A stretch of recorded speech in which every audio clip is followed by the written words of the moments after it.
Damai sejahtera Allah yang melampaui segala akal, kiranya mengawal hati saudara-saudara sekalian di dalam Kristus Yesus Tuhan kita. Amin. Selamat hari Minggu saudaraku, bagaimana kabar? Saya yakin kita semua dalam keadaan sehat dan dalam keadaan sukacita. Dan dengan hati yang bersukacita, mari kita menerima firman Tuhan yang ditetapkan untuk Minggu Misericordias Domini hari ini, yaitu dari surat 1 Petrus. 1 Petrus pasal 1 ayat 17 hingga ayat 23. Saya bacakan untuk kita, mari kita simak dengan baik. Dan jika kamu menyebutnya Bapa, yaitu Dia yang tanpa memandang muka menghakimi semua orang menurut perbuatannya, maka hendaklah kamu hidup dalam ketakutan selama kamu menumpang di dunia ini. Sebab kamu tahu bahwa kamu telah ditebus dari cara hidupmu yang sia-sia yang kamu warisi dari nenek moyangmu itu, bukan dengan barang yang fana, bukan pula dengan perak atau emas, melainkan dengan darah yang mahal, yaitu darah Kristus yang sama seperti darah anak domba yang tak bernoda dan tak bercacat. Ia telah dipilih sebelum dunia dijadikan, tetapi karena kamu baru menyatakan dirinya pada zaman akhir. Oleh Dialah kamu percaya kepada Allah yang telah membangkitkan Dia dari antara orang mati dan yang telah memuliakannya, sehingga imanmu dan pengharapanmu tertuju kepada Allah. Karena kamu telah menyucikan dirimu oleh ketaatan kepada kebenaran, sehingga kamu dapat mengamalkan kasih persaudaraan yang tulus ikhlas. Hendaklah kamu bersungguh-sungguh saling mengasihi dengan segenap hatimu. Karena kamu telah dilahirkan kembali, bukan dari benih yang fana, tetapi dari benih yang tidak fana, oleh firman Allah yang hidup dan yang kekal. Demikian firman Tuhan. Saudara-saudaraku yang kekasih dan dikasihi Tuhan Yesus Kristus, bila kita memiliki barang yang sangat berharga, pasti akan kita jaga dan kita rawat dengan baik, bukan? Kita akan menyimpannya di tempat khusus, mungkin di brankas agar tidak dicuri orang. Dan bila ada orang yang mau pegang, langsung kita jauhkan dan kita bilang, apa tanganmu bersih ya? Dan ada orang yang suka memamerkannya supaya dilihat dan dipuji orang. Lalu sekarang saudaraku, bagaimanakah dengan diri kita sendiri? Mengapa ini perlu? Apakah kita sadar berapa nilai dan harga diri kita sebagai umat tebusan Tuhan Yesus? Pernahkah itu kita sadari? Orang Batak sangat kuat tentang ini. Sedikit saja harga diri orang Batak direndahkan, dia akan langsung keluar pernyataan. Anak ni raja do oda, buru ni raja do oda, ini putri raja, ini anak raja. Walaupun kita sering heran, apa orang ini benar-benar putri atau anak raja? Karena perilakunya, gaya bicaranya, cara berpikirnya, ya seperti orang kelas bawahan lah. Tetapi banyak orang Batak yang suka katakan itu, ini anak raja, ini buru raja. Tetapi saudaraku, apakah kita menyadari siapakah kita sebagai tebusan Kristus? Tentu, bila kita menyadari siapa kita, maka kita akan tahu bagaimana memperlakukan dan bagaimana kita berperilaku, bukan? Saudaraku, itulah yang Tuhan mau paparkan kepada kita dengan nats ini. Siapakah kita? Mari kita baca di ayat 18 hingga 19. Saya baca di bahasa Indonesia sehari-hari dikatakan begini. Kalian tahu apa yang sudah dibayarkan untuk membebaskan kalian dari kehidupan yang sia-sia yang diwariskan oleh nenek moyangmu. Bayarannya bukanlah sesuatu yang bisa rusak seperti perak atau emas, melainkan sesuatu yang sangat berharga, yaitu diri Kristus sendiri yang menjadi sebagai domba yang dikurbankan kepada Allah tanpa cacat atau celah. Ternyata saudaraku, nilai kita adalah senilai darah anak Allah. Kita jauh lebih berharga dari barang paling berharga manapun di dunia ini. Sehingga saking berharganya, Yesus anak Allah itu mau memberikan hidupnya sendiri, memberikan nyawanya untuk menebus kita. Tetapi persoalannya, pernahkah kita menyadari itu? Bila kita menyadari itu, saudaraku, sekali lagi, pasti kita akan tahu bagaimana kita memperlakukan diri kita. Saudaraku, itulah yang sedang dialami oleh jemaat alamat surat Petrus ini, yaitu jemaat yang tersebar di Pontus, di Galatia, di Kapadosia, di Asia Kecil, dan di Bitinia. Mereka sedang mengalami penindasan dari orang-orang yang membenci Tuhan Yesus, dari kekaisaran Romawi, dari orang Yahudi, dan dari masyarakat lain. Sehingga mereka bagaikan perantau dan pendatang di kelompok anti Tuhan Yesus, yang tidak segan menyiksa, bahkan membunuh mereka sewaktu-waktu. Berat sekali. Akibatnya, sebahagian dari mereka menjadi merasa minder, merasa dirinya sangat tidak berharga. Dan karena itu, tiap-tiap orang menyelamatkan dirinya sendiri, menjadi egois, cari aman bagi dirinya sendiri. Bahkan tidak sedikit yang takut menunjukkan identitas dirinya sebagai pengikut Tuhan Yesus. Dan mungkin banyak dari mereka bersikap bunglon, manamak-namak. Bagi mereka yang penting aman. Karena itulah Petrus menuliskan surat ini dengan tujuan untuk meyakinkan mereka dan juga untuk memberi tuntunan hidup yang benar. Dan itulah juga tuntunan bagi kita hari ini. Firman ini menyadarkan bahwa kita ini sangat-sangat berharga. Nilai kita senilai darah anak Allah. Karena itu, hargailah dirimu dan hargailah diri orang lain. Saudaraku, ini sangat penting. Karena di zaman kita sekarang ini nampaknya terjadi degradasi, terjadi penurunan besar-besaran akan nilai kemanusiaan. Ini sebuah tulisan yang saya baca. Bagaimana manusia sekarang memperlakukan dirinya. Dikatakan, banyak orang demi tujuan, demi ambisi pribadinya mau mengorbankan nilai kemanusiaannya sebagai makhluk ciptaan Tuhan yang mulia. Malah ada penulis mengatakan begini, kita melipat gandakan harta milik kita dengan mengurangi nilai kita sebagai manusia. We multiplied our possession, but we reduce values.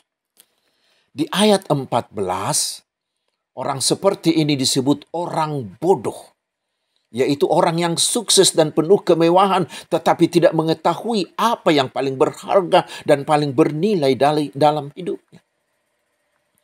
Dan tulisan tadi itu berlanjut mengatakan begini. Kita mengetahui ungkapan begini. Harimau saja tidak memangsa anaknya sendiri.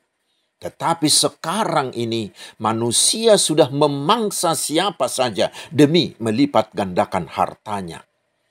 Bahasa Batak madok asal marsisik ikam may dibudut nina. Semuanya ditelan. Sudi dibudut dohok naso si buduton. Malah ada lagi yang mengatakan sekarang ini banyak manusia yang membuat nilai kemanusiaannya sendiri tidak layak lagi disebut sebagai manusia. Yaitu sikap homo homini lupus. Manusia memangsa sesamanya manusia. Apakah mereka ini masih layak disebut manusia? Saudaraku, di antara mereka ada orang Kristen.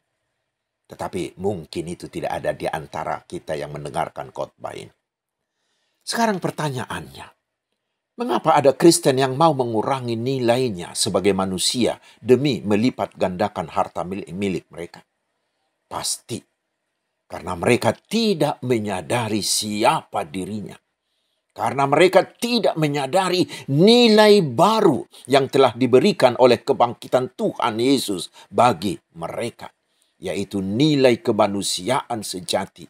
Yaitu ketika kita menerima Tuhan Yesus, kita sudah menjadi manusia kekekalan.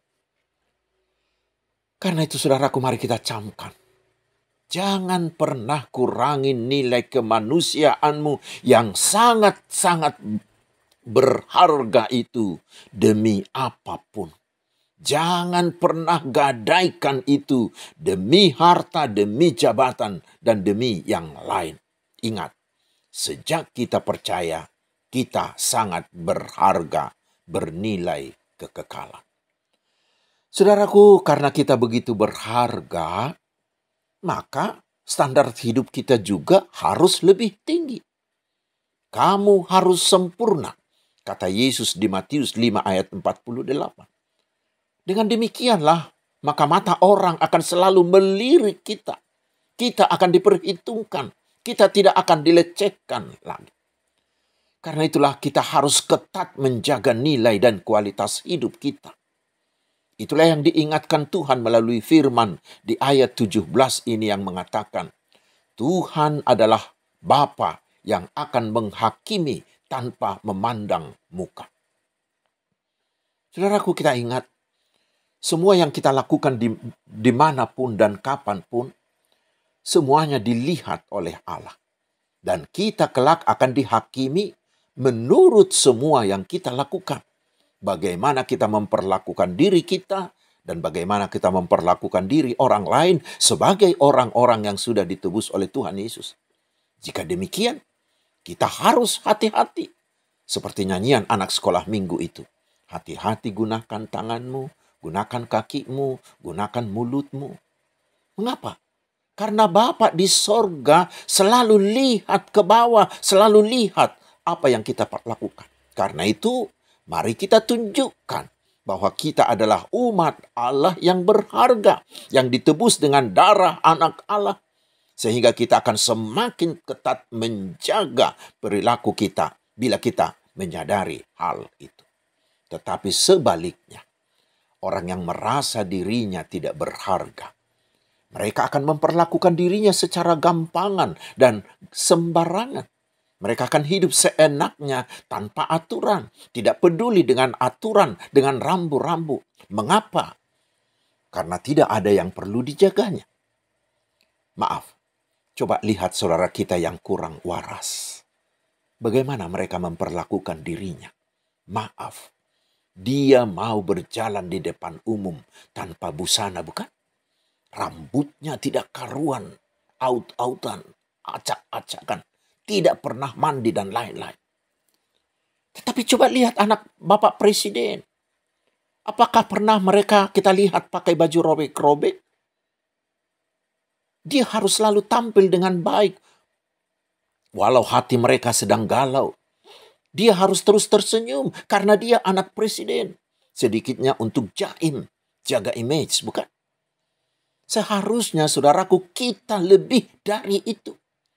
Bila kita anak Allah karena Tuhan Yesus, maka kita harus memperlakukan dan menunjukkan diri kita benar-benar anak Tuhan. Orang-orang yang sangat berharga. Sehingga gaya kita, sikap hidup kita, karakter kita, watak kita, pembawaan kita, perkataan kita, pergaulan kita, cara hidup kita haruslah benar-benar menunjukkan kita adalah orang yang sangat berharga oleh karena penebusan Tuhan Yesus. Lalu sekarang saudaraku, cara hidup seperti apakah yang harus kita tunjukkan kepada dunia ini? Petrus di sini mendaftarkan beberapa hal. Pertama, di ayat 17b, dia katakan, hiduplah dalam ketakutan selama kamu menumpang di dunia ini. Dalam bahasa Indonesia sehari-hari dikatakan, sebab itu selama kalian masih ada di dunia ini, hendaklah kalian mengagungkan Allah dalam hidupmu.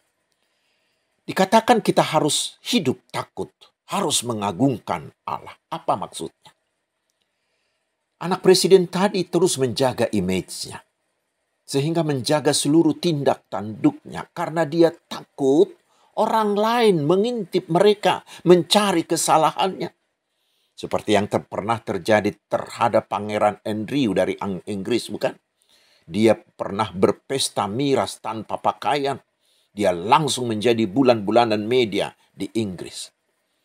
Anak presiden juga menjaga kelakuannya karena takut kepada ayahnya. Karena bila dia melakukan kesalahan, ayahnya presiden itu akan menanggung malu. Demikianlah saudaraku seharusnya dengan kita. Sama seperti orang Kristen alamat surat ini. Kita hidup di tengah manusia dunia. Di tengah orang-orang yang tidak menyukai atau orang-orang yang membenci Tuhan Yesus. Untuk itu kita harus takut. Kita harus hidup dengan takut, yaitu dengan mengagungkan Allah melalui perilaku keseharian kita. Kita harus menjaga diri agar tidak ada menjadi jalan masuk orang lain untuk menggugat, untuk menyalahkan atau melecehkan kita.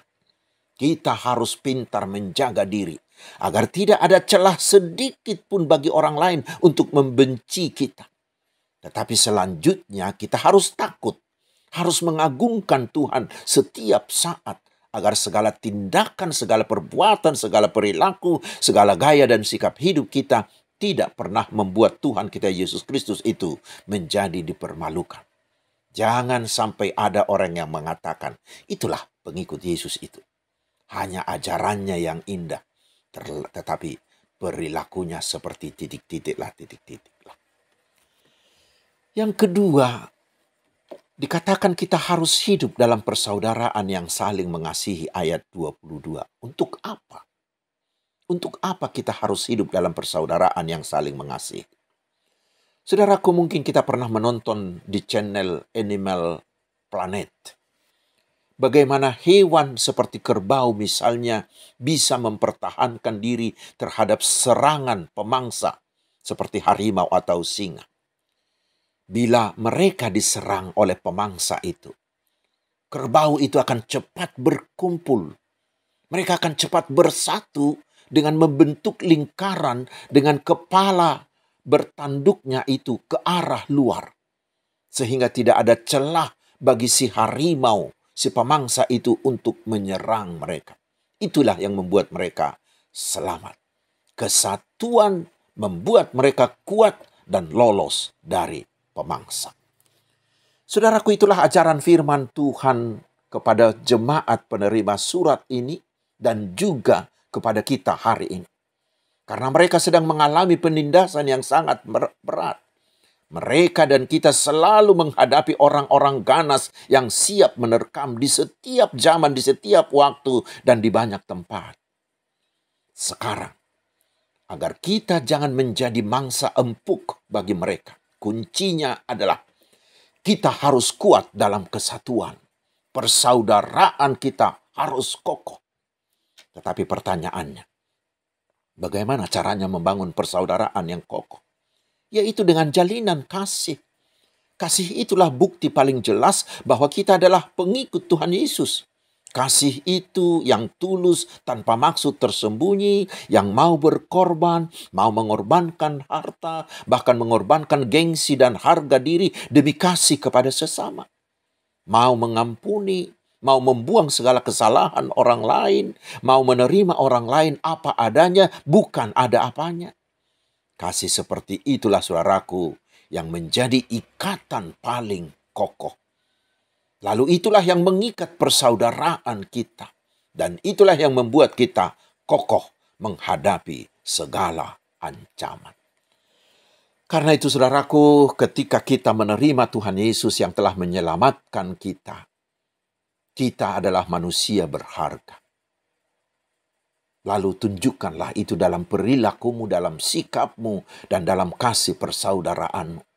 Sehingga kita kuat menghadapi segala bentuk ancaman manapun. Amin. Mari kita berdoa. Terima kasih Tuhan atas firman-Mu yang meyakinkan kami bahwa kami adalah manusia berharga karena Engkau telah menebus kami dengan darah anak-Mu, Tuhan Yesus Kristus, Tuhan kami. Ya Tuhan, sadarkan dan yakinkanlah kami akan hal itu. Sehingga kami mau memperlakukan diri kami dan diri orang lain dengan hormat, dengan berharga, dengan bermartabat. Dan kami akan berperilaku seperti umat tebusan-Mu yang tidak pernah membuat Tuhan dipermalukan. Dan kami akan hidup dalam persaudaraan yang penuh kasih Yesus, sehingga kami kuat menghadapi ancaman dari dunia ini. Ya Tuhan yang Maha Kuasa, kami memohon, berkatilah kami umat-Mu ini satu persatu di semua bidang kehidupan kami. Karena Engkaulah gembala kami yang mencukupkan semua kebutuhan kami. Engkaulah tabib agung kami yang akan menyembuhkan segala sakit penyakit kami. Engkaulah penghibur yang akan menghiburkan orang-orang yang bersedih.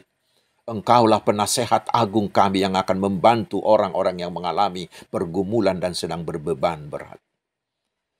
Ya Tuhan, kami memohon, berkatilah seluruh gerejamu dan para hambamu di seluruh dunia. Berilah kemajuan atas semua pelayanan mereka, terutama usaha penginjilan, agar kerajaan-Mu semakin meluas. Kuatkanlah jemaat-Mu yang sedang mengalami penghambatan dari pihak lain. Dan kami memohon, tobatkanlah orang-orang yang bernama Kristen, yang hidupnya masih sangat jauh dari Tuhan. Ya Bapa di sorga, berkatilah bangsa kami, berkati pemimpin kami, terutama anak-anak Tuhan yang terlibat menjadi pemimpin bangsa ini. Berikanlah hikmat-Mu bagi mereka, sehingga mereka memiliki roh yang cemerlang, seperti yang Tuhan berikan kepada Daniel. Terima kasih Tuhan Allah yang agung. Engkau pencipta, pemilik, dan penguasa segala-galanya. Di dalam nama Tuhan Yesus Kristus Juru Selamat kami berdoa. Tetapi kehendak-Mu lah yang jadi atas kami. Terimalah berkat dari Tuhan. Tuhan memberkati engkau dan melindungi engkau. Tuhan menyinari engkau dengan wajah-Nya dan memberi engkau kasih karunia. Tuhan menghadapkan wajah-Nya kepadamu dan memberi engkau damai sejahtera. Amin. Selamat hari Minggu, saudaraku. Tuhan Yesus memberkati kita.